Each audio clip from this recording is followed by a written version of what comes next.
Hello and welcome back. This video will take a look at the Islamic jizyah. What's a bloody jizyah, I hear you say? No, it's not a reference to what young Aisha was scrubbing off her old husband's clothes. I'll try to answer the following questions in this video. What is the jizyah and where does Islam command it? Did Muhammad implement the jizyah and is it meant for this day and age? What are the types of jizyah? Who pays the jizyah? How much is the jizyah? And finally, what happens if someone doesn't pay the jizyah? Now I'll start answering all these questions in a minute, but let me point out that I have done another video at the same time as this in a slightly different format. In that one, I take a look at the concept of jizyah in the TV show The Walking Dead. The video takes a look at Negan, one of the biggest villains in TV fiction right now, and comparing his actions to those of Muhammad. Their similarities go well beyond jizyah. That video has a lot of violence and spoilers for the TV show. It's on my new second channel, TMA, and other platforms if you wish to watch it. Links to that video are in the description box, and you'll also find the links on the end screen. This video, however, will aim to be somewhat of a crash course on the topic of jizyah. Yeah, no, there's no affiliation between us. So, let's get going.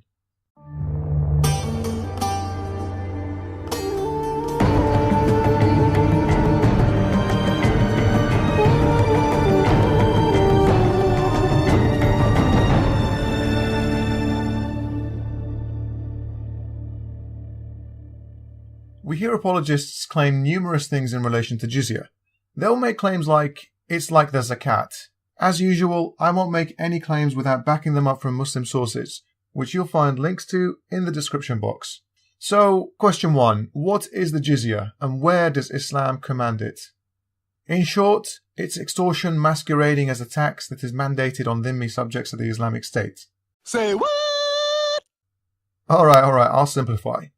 What the hell is a dhimmi, I hear you say? Many people pronounce it dhimmi, and it basically comes from the Arabic word dhimma, which roughly translates to pact. A more modern meaning would probably be responsibility, meaning that they all fall under the responsibility of the Muslims due to the pact of jizyah. The word jizyah originates from the Arabic word jizyah, which roughly translates to compensation. We can understand what is meant by it in the way that it is defined in volume 15, page 149 in the Encyclopedia of Jurisprudence. Now, unfortunately, this source only appears in Arabic, but I'll translate. It says here, jizyah is what is taken from the dhimmis. It is an amount that is contracted for the people of the book. It is derived from the word jazah, as it is considered compensation paid so he isn't killed. The most common form of jizyah is a monetary tax that is levied on monotheistic, non-Muslim subjects in an Islamic state, mainly Jews and Christians. The command to take jizyah from these people appears in chapter 9 of the Quran. Verse 29 of this chapter reads as follows.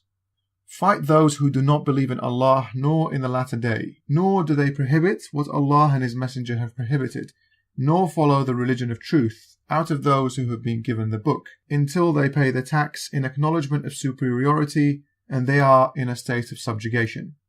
Now the verse is quite clear in its command. It tells Muslims to fight those who don't believe in Allah or Judgment Day, or even if they do believe these things, you still have to fight them if they don't prohibit what Allah and Muhammad have prohibited. And Islam prohibits a very long list of things. Relationships before marriage, to alcohol, to eating during Ramadan's daylight hours, etc. The verse then says you must keep fighting those who are from the other Abrahamic faiths, who it refers to as the people of the book, until they are forced to pay a tax to recognize Islam's superiority and live in a state of subjection and humiliation. But don't take my word for it here. Let's read what the major classical commentaries by Muslim scholars say. Here we have Ibn Kathir's exegesis of the verse, and like always, all these sources are from Muslim websites, and all links to these pages are in the description box, so you don't have to trust a single word I say. You can simply go check everything yourself. So, what does he say? Paying jizyah is a sign of kufr and disgrace. Kufr means disbelief. Allah said, until they pay the jizyah, if they do not choose to embrace Islam, with willing submission, in defeat and subservience, and feel themselves subdued, disgraced, humiliated, and belittled. Therefore, Muslims are not allowed to honor the people of the dhimma, and that's a term to describe those non-Muslims paying jizyah in the Islamic State, or elevate them above Muslims, for they are miserable, disgraced, and humiliated. Sahih Muslim recorded from Abu Hurairah that the Prophet said, do not initiate the salam greeting to the Jews and Christians, and if you meet any of them in a road, force them to its narrowest alley.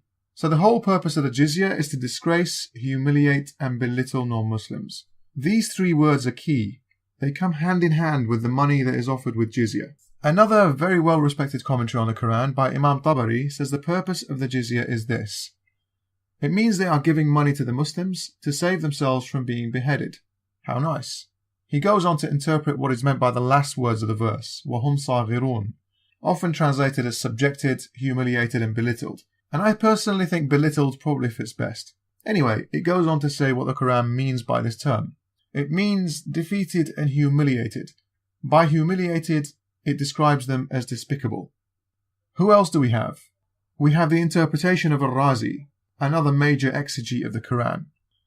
What is meant by belittled is that the jizya is taken from them in a state of belittlement, humiliation, and shame. The person must come to offer the jizya in person on foot, not riding an animal. He hands it to a person who is seated while he is standing. His beard is then grabbed and he is told to hand over the jizya, and once he pays it, he is pushed away by the scruff of the neck. This is what is meant by belittlement. Now the jizya is not only in the Quran, it's also in the hadiths that are classified authentic by the vast majority of Muslims. When the Messenger of Allah appointed anyone as leader of an army or detachment, he would especially exhort him to fear Allah and to be good to the Muslims who are with him. And here he would list off the commandments of war, and then at the end he says this: if they refuse to accept Islam, demand from them the jizya. If they agree to pay, accept it from them and hold off your hands. If they refuse to pay the tax, seek Allah's help and fight them. Now moving on to our second question. Did Muhammad implement the jizya, and was it meant for his time only, or is it meant to be applicable in this day and age? Muhammad implemented a precursor to the jizya a year or two before it was officially mentioned in the Quran. If we read the Seerah, which is the Islamic biography of Muhammad, we open it up to page 515. This part here talks about how Muhammad captured a man and tortured him before having his head chopped off. But that's not the topic of this video, so I'll move on to the next part. The Apostle besieged the people of Khaybar in their two forts, Al-Watih and As-Sulalim, until when they could hold out no longer. They asked him to let them go and spare their lives, and he did so. Now, the Apostle had taken possession of all their property, Ash-Shaq, Nadat, and Al-Kitiba, and all their forts, except what appertained to these two.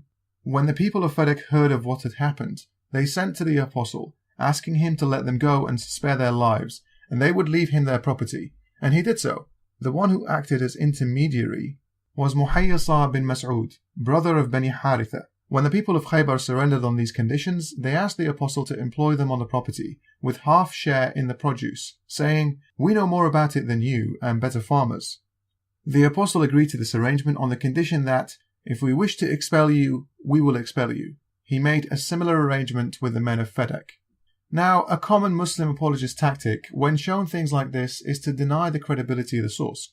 In mainstream Islam, the Quran is the most authentic source, followed closely by authentic hadiths, and then followed by the biography of Muhammad, which is also based on hadiths. This is despite the fact that the biography was compiled way before the hadiths were compiled and classified. But I don't want to linger too much on whether or not the level of credibility they give the hadiths is over the top in this video. I just want to point out quickly that Muhammad taking half of Khaybar's produce is also confirmed in the most authentic hadith collections of Sahih Muslim and Sahih Bukhari. This authentic hadith confirms this deal with Khaybar took place. Narrated Ibn Umar. Umar expelled the Jews and the Christians from Hijaz. When Allah's Messenger had conquered Khaybar, he wanted to expel the Jews from it as its land became the property of Allah, His Apostle, and the Muslims. Allah's Messenger intended to expel the Jews, but they requested him to let them stay there on the condition that they would do the labor and get half of the fruits. Allah's Messenger told them, "We will let you stay on thus condition, as long as we wish." So they, i.e. the Jews, kept on living there until Umar forced them to go towards Tayma and Ariha. And in case any silly apologist wants to claim that the people of Khaybar gave their property to Muhammad as a present because somehow they loved him, this narration by Anas shows Khaybar was taken by force when the people of the town were completely caught off guard, kind of like a gigantic sucker punch. The Prophet of Allah rode through the streets of Khaybar, and I rode so close to him that my knee touched the thigh of the Prophet of Allah. The wrapper got aside from his thigh and I could see its whiteness. That's a bit bizarre. When he entered the town, he said, "God is great. Khaybar shall face destruction. When we descend in the city square of a people, it is a bad day for them who have been warned and have not taken heed." He said these words thrice. The people of the town had just come out from their houses to go about their jobs. They said, in surprise, "Muhammad has come. We captured Khaybar by force." The jizya was taken by Muslims under Muhammad at plenty of places where Muslims forced non-Muslims to pay up. We read the following in the 15th volume of the Encyclopedia of Jurisprudence, page 154. The Messenger of Allah did not take the jizya from any one of the infidels before the verse of jizya was revealed. When it was revealed, he took it from the Christians of Najran, Zoroastrians of Hajar, and that's referring to an area from modern-day Oman to Basra. Then he took it from the people of Ayla, and that's somewhere northwest of modern Saudi. Adruh, that's near Syria. Adri'at, that's near modern-day Amman in Jordan. And other places from Christian tribes who were living on the outskirts of the Arabian Peninsula. Some apologists may like to argue that the jizya was temporary and was not meant to be in operation in this day and age, and therefore ISIS re-establishing the jizya is completely wrong. But the problem with that claim is that it gets debunked immediately with just one authentic hadith that tells us jizya is set to be abolished by Jesus in his second coming. Allah's Messenger said, "The hour will not be established until the son of Mary, i.e. Jesus, descends amongst you as a just ruler. He will break the cross, kill the pigs, and abolish the jizya tax. Money will be in abundance so that nobody will accept it as charitable gifts." Now, before moving on to more detail on jizya, I need to explain a couple of things.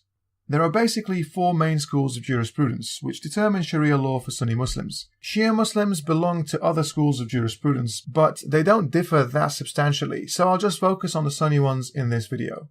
I've mentioned them before at length in other videos, but I'll briefly mention them again. This is a map of where followers of these particular schools of jurisprudence live. They are broken down into the Maliki, Shafi'i, Hanafi and Hanbali schools of jurisprudence. So with that in mind, what are the types of jizya? The most common form of jizya is called jizyah sulhiyya, which roughly means conciliatory jizya, and is a form that's recognized by all Muslim schools of jurisprudence. However, the Malikis and Hanafis also recognize a second type of jizya, called jizyah anawiyya, which means forced jizya. It's a little misleading that they call it that since all jizya by its nature is forced. The difference between the two is very subtle. The standard jizya is a result of Muslims conquering non-Muslims and telling them to either become Muslim, pay a jizya, or the Muslim army will fight them. The forced jizya is imposed on the non-Muslims who initially refused to pay a jizya and were attacked by the Muslims. On most occasions, such people would either be killed, enslaved, or ransomed, as they would be regarded as prisoners of war. But as I said, some scholars see forced jizya as an extra option after fighting non-Muslims. The forced jizya is imposed on the non-Muslims who initially refused to pay a jizya and were attacked by the Muslims. Moving on now. Who pays the jizya? In the most common form of jizya, the jizyah sulhiyya, you can get any non-Muslim from the Abrahamic religions to pay, including women and children, as long as that was part of the agreement set in place. Historically, it was placed upon men most of the time. In this type of jizya, you can also force people to pay their jizya individually, or agree that a tribe or community pays off the jizya collectively. In the other form of jizya, which is forced upon a conquered people after battle, only free, sane men and pubescent teenage boys must pay. Women, children, those with blindness or terminal illnesses are exempt. It must also be enforced on individuals only, not collectively on groups. As for the religious groups jizya is accepted from, all four schools are in agreement that it can be offered to Jews and Christians whether they were Arabs or not, as these two groups are considered people of the book, as the Quranic verse states. All four schools, generally speaking, also say taking jizya from Zoroastrians, whether they are Arabs or not, was fine, because of hadiths that showed Muhammad had taken the jizya from them. Next, we have a religious group that is fairly small in the Middle East, and I know for sure that we have some of them in Iraq to this day. They are called the Mandaists. In Arabic, they're referred to as Sabi'ah. The Hanafis, Hanbalis and Malikis say this group can be spared death with the jizya, but the Shafi'is say they can only be offered jizya if Christians or Jews claim them to be part of their own group. As for all other religious groups, including polytheists, the Shafi'is and Hanbalis generally view that they aren't eligible for the jizya and don't really have an option besides converting to Islam or being killed. The Hanafis say jizya can be offered to polytheists too, as long as they are not Arabs. The majority opinion within the Maliki school of thought, however, says that jizya can be taken from anyone, including Arab polytheists. Moving on to our next question. How much is the jizya? Now, contrary to what some apologists may claim, the jizya, in its most common form at least, is completely undefined in value. It has no maximum value whatsoever, and is decided on a case-by-case basis by the local ruler within the Islamic Caliphate. It's not necessarily limited to money either. We already heard about the jizya-like deal with Khaybar that Muslims receive half their produce. In volume 15, page 183 of the Encyclopedia of Jurisprudence, we read the following example. The Prophet agreed with the people of Najran to pay with 2,000 garments, half delivered to the Muslims in the month of Safar, and the rest in Rajab. It says further, Umar agreed with Bani Taghlib that they pay double what Muslims pay as zakat. You'll often hear Muslims say the jizya is just the same as paying the zakat, which is 2.5% of their annual income. But it's clear from this alone that Umar forced some to pay double what Muslims paid in zakat. The less common type of jizya does have an upper limit, however. Bear in mind at the time, 3 dirhams was roughly what a shield cost, as we saw in my video on amputating the hands of thieves. The limit for that particular rare type of jizya was set to 48 dirhams for the upper class, 24 dirhams for the middle class, and 12 dirhams for the lower class individuals. Now this isn't a huge amount, but let's not forget that this is only set in the less common form of jizya. As mentioned, the much more common form, which is applied by all Sunni and Shia scholars of jurisprudence, has no upper limit. And finally, we're moving on to our final question. What happens if someone doesn't pay the jizya? Well, there are several ways to deal with non-Muslims who don't pay the jizya after agreeing to it to save their lives. We already had jizya being paid in clothing and money, but if these non-Muslims said they had no money to offer, what happened? Well, scholars mostly say you shouldn't try to take more than what they're capable of paying. But if we look at how one of Muhammad's well-known companions, Amr ibn al-As, the conqueror of Egypt, dealt with such a matter, we'll see how low the whole concept of jizya can get. If we read The Origins of the Islamic State, volume 1, pages 353 to 354, we see the Muslim army had another way of taking payment for jizya from the poor Amazigh population living in Barqa, which is now in northeastern Libya, the Berbers of Luwata. Amr ibn al-As made this a condition on the Berber inhabitants of Luwata at Barqa. Ye have to sell your children and wives in order to pay the poll tax on you. So the Muslims here forced the Amazigh people, who they called Berbers, to sell their own wives and children into slavery to pay for the jizya they couldn't afford. This isn't history written by the infidels. This is a Muslim book documenting their own history. Imagine here if the roles were reversed. Imagine if Donald Trump's America today told Muslims in the Middle East that they either become Christians, be killed, or pay a jizya in humiliation. Then we see some people too poor to pay the jizya, and Trump orders them to sell their wives and children into slavery to generate the money for jizya. How would the Muslims feel about that? Would they make excuses for Trump, saying that he was really kind to them and that jizya is fantastic? And imagine again if we were to take the Razi interpretation of how to implement it. Imagine if Trump orders his soldiers to drag the Muslims by the beard when they're taking the money and then push them away by the scruff of the neck. How would you feel about that? So, that's what happened to one group of people who couldn't afford to pay. Let's see what other punishments can occur to those who stop paying jizya. According to all 4 main schools of Sunni jurisprudence, a person who refuses to pay jizya can be killed or enslaved. The majority of these subsects say you can only punish the man, but the Malikis say you can also enslave the man's wife and children. This is detailed on page 139 of volume 7 of the Islamic Encyclopedia of Jurisprudence, in case anybody wants to look at the source. So, in conclusion, we saw that jizya is ordered very clearly in the Quran and also mentioned in the Hadith. We saw that Muhammad implemented the jizya against numerous tribes and communities in Arabia during his lifetime. We saw that jizya continued to be imposed on new subjects after Muhammad's death. We saw that jizya is meant to continue until the second coming of the Messiah. We also saw that jizya orders the humiliation and belittlement of its subjects. We saw how some of the major commentaries of the Quran interpreted what constitutes this belittlement according to Islam's biggest scholars. We found out that jizya has a common form according to most schools of jurisprudence, but 2 of the Sunni schools add another type of jizya. We went into detail over who the jizya can be taken from and what beliefs these people must hold to be eligible to have their lives spared in return for jizya. We looked at the fact that there is no upper limit to the jizya whatsoever in its most common form, and we found out what the penalties were for not paying the jizya, namely death or enslavement. If you're a Muslim who is watching this video and have managed to get this far, I have a very simple question for you. I won't even argue the injustice of treating people differently based on beliefs. I won't argue how this is akin to mafia extortion schemes. Heck, I won't even argue how it's fundamentally a slap in the face to the whole idea of freedom of religion when you get penalized for believing something else. No. My question is, Why would a loving God make humiliation and belittlement an integral part to giving the jizyah? Why can't it be done with the people paying the jizyah maintaining their dignity? If you want to argue that this isn't actually what it says and the Arabic word saghirun, which means belittlement, has been misunderstood by all major Muslim scholars, then you should tell us why an all-knowing God, who would know this word would be misunderstood, didn't make it a lot clearer in the verse, so Islam never ever treats any other human beings like garbage. Until next time, ciao ciao.